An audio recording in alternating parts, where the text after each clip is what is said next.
frankly think that crisis initiation is really tough. And it's very hard for me to see how the United States president can get us to war with Iran. Which leads me to conclude that if, in fact, compromise is not coming, that the traditional way of America gets to war is what would be best for U.S. interests. Some people might think that Mr. Roosevelt wanted to get us into World War II, as David mentioned. You may recall we had to wait for Pearl Harbor. Some people might think Mr. Wilson wanted to get us into World War I. You may recall he had to wait for the Lusitania episode. Some people might think that Mr. Johnson wanted to send troops to Vietnam. You may recall we had to wait for the Gulf of Tonkin episode. We didn't go to war with Spain until the until the Maine exploded. And may I point out that Mr. Lincoln did not feel he could call out the Federal Army until Fort Sumter was attacked, which is why he ordered the commander at Fort Sumter to do exactly that thing which the South Carolinians had said would cause an attack. So if, in fact, the Iranians aren't going to compromise, it would be best if something is done.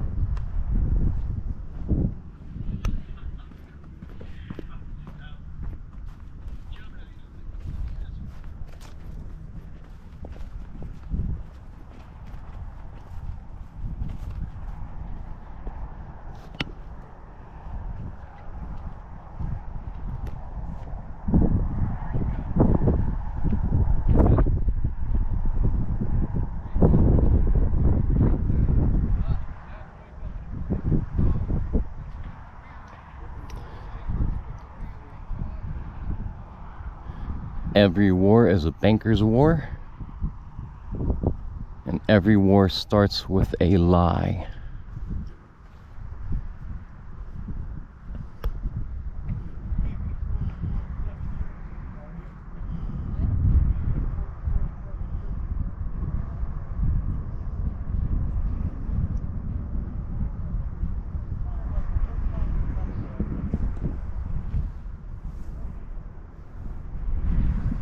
So that was the clip from Patrick Clawson that I've been promising folks.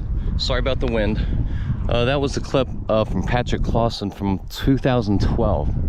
So to give you some context, he was doing that's a public talk hosted on YouTube by a think tank, one of the really nasty think tanks in Washington, called the Washington Institute for Near East Policy.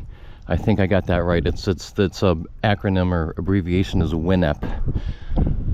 And the context, of course, was trying to start a war with Iran. WINEP is you're kind of like AEI or American Enterprise Institute kind of think tank, very conservative and very pro-war, for those of you unawares. And so this was 2012, and as you know, President Obama luckily kind of averted that and kind of dodged that bullet. War with Iran is always overblown and made to look real easy, and it's not, and it would not be, but leaving that topic alone, luckily we did not pursue that course of action. But the whole point is, I've been kind of promising that video for a long time to kind of illustrate a point, again, a point that I'm feebly trying to make, and that is that there's just no such thing as a good war. A lot of veterans, of course, were involved in establishing this park, as I've been mentioning in the last couple weeks, and many, not all, but many, at the commemoration, and many who were here in the early days of the park, took the stance of, never again should, hopefully, we ever have another civil war, never again shall U.S. troops be involved in this kind of, just epic, bloody catastrophe. Then, of course, we had World War I, kind of kicked off, as Patrick Clawson mentioned, with the Lusitania, and after that, even ungodlier mess. Sorry for the poor adjectives. After that, that's when, everybody said, oh, no, we really mean it this time. Never again, seriously.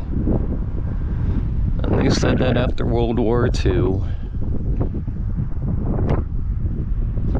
So on and so forth, right?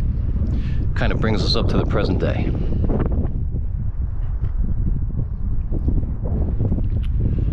Anyways, this is not a rant, but I have been promising that video, and it's important for me to have you folks hear some of the things that I mentioned from other people, even if sometimes the other people are kind of quote unquote the bad guys. That was from one of the nastiest pro-war think tanks in Washington. But he pretty much laid it bare. That was a really shocking rundown that Clawson gave in 2012. A lot of observers like myself, it was just kind of a real jaw-dropping moment. We were just like, oh wow, he just threw that on the table, didn't he? Sorry about the wind.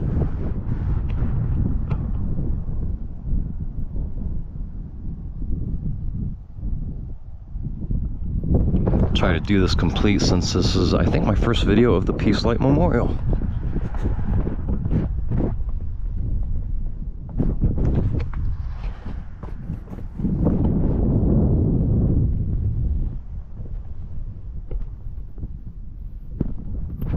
I've wanted to do this before when, you know, just across the way over there on Oak Ridge, but there's usually a gaggle here by midday, so I chose to get here this morning. This is just a marker or tablet to the Army of Northern Virginia 2nd Army Corps, Rhodes Division. Which of course is connected with that.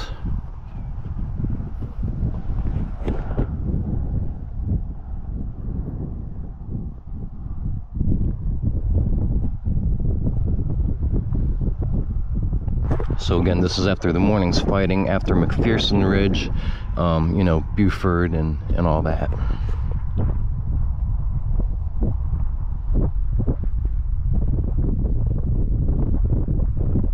Went over all that stuff in the Oak Ridge videos. Hopefully you caught them. If not, you can always check back on my reel.